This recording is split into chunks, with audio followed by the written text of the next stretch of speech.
anyhow, to give his particular view on this and the start of the new parliamentary year and of where we are in the political conundrum of 2024, we're joined by Kiwiblog author and originator and political commentator and columnist and pollster, David Farrar. David, welcome to the show. Happy New Year to you. Happy New Year. Listen, just let's deal with Golriz Ghahraman first. You put up a timeline on Kiwiblog a couple of days ago, and the thing that struck me about that, well, the two things that struck me about that is good on you, because the timeline doesn't seem to fit the excuses of the Green Party, and we'll talk about that in a second. But the police took an awful long time to get onto this, didn't they?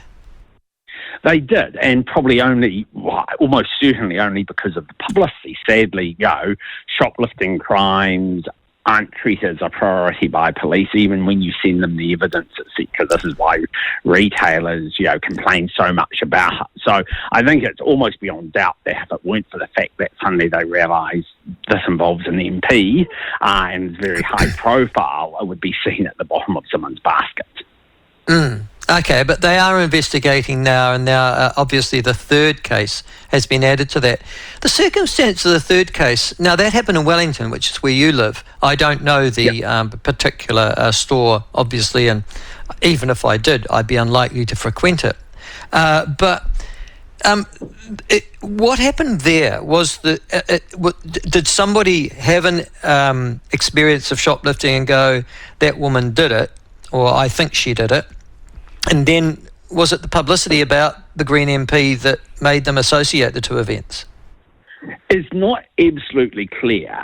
They are clear it happened in October, so before the alleged December instance with Scotties in Auckland.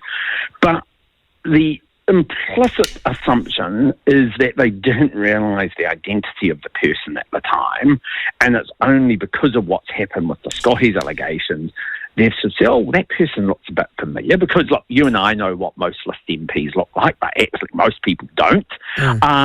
So what it looks like is that they've said, actually this is that person who in October we thought might have shoplifted from our place. Now again, there's been photos released. They don't, are still in a criminal sense unproven, but in a political sense, you can't just keep saying, well, we have no comment. No, and this is where the right to silence I was just talking to you about. The right to silence, she's entitled to say nothing, of course she is, but it leaves an unmistakable impression that she's guilty, yeah? Not necessarily that you're guilty, but you can't have it both ways. If you're saying you're not guilty, then you just need to clearly communicate that. And most people are fair and will say, let the justice system take its course. But what you've got is 3 weeks of nothing.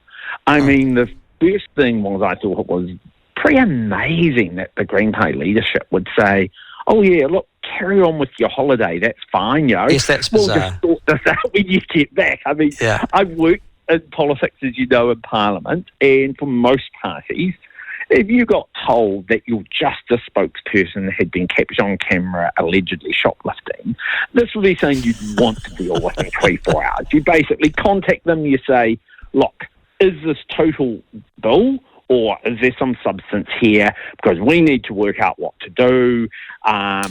It's a police matter, but we may suspend you from the caucus. We may take portfolios off you. There's a number of things you can do. But they said, no, carry on with your holiday. Yeah, I know.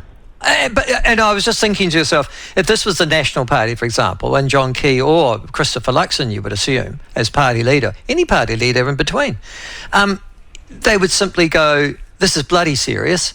You will answer this now. And if they're going to be suspended from their portfolios, which is a positive action that's been taken, if you like, then surely you would have the conversation as to, well, what did you do? And you'd be doing that by Zoom wherever you are, wouldn't you? Yes, a party leader has the right to ask an MP, have you done inappropriate behaviour? We've seen this, it was with John Key, with Aaron Gilmore. There's been numerous of them. Yeah. You don't have to put that on hold. Where, to be fair to the Green leaders, is their party, of course, is different to most parties. In most parties, the leadership can form an opinion and they'll take it to the board and say, look, we need to suspend this person while serious allegations are dealt with. They'll be welcome back if they get found not guilty. But in the Greens, of course, you saw this with Elizabeth Kerry, is you have to take out to almost the entire membership, and each side gets a right to respond to the other, and you have working groups looking into it. And so they probably, apart from the portfolios, which are in the sole province of the leadership, they probably didn't want to engage the wider Green Party because it would be so messy in some sort of, suspension process. Now, it may also be, and we will find out eventually, that in many cases, if an MP's done something stupid, they'll fess up and say, yes, look, this was really bad, what I done, I'm so sorry, I'll make things up. But possibly what you have here is that she's not willing to tell them what happened, not willing to sort of agree to a suspension, so they're left somewhat toothless. Well, and that's the next question I've got of you. I didn't see whether she had agreed to be suspended or not. I've seen the press release. Did she? Is that in the press release? It's not clear, and also what's not clear is it implies that they made the decision to take her portfolios off her, which has no actual meaning, really. She's on holiday overseas. She still gets paid as an MP, there. But implies that they made this decision on the 5th of January when they heard of the second shoplifting allegation. There's now 3. But they didn't say anything publicly till the 10th of January. So I guess there is a question a bit like, if a tree falls in the woods and no one hears it, has it fallen?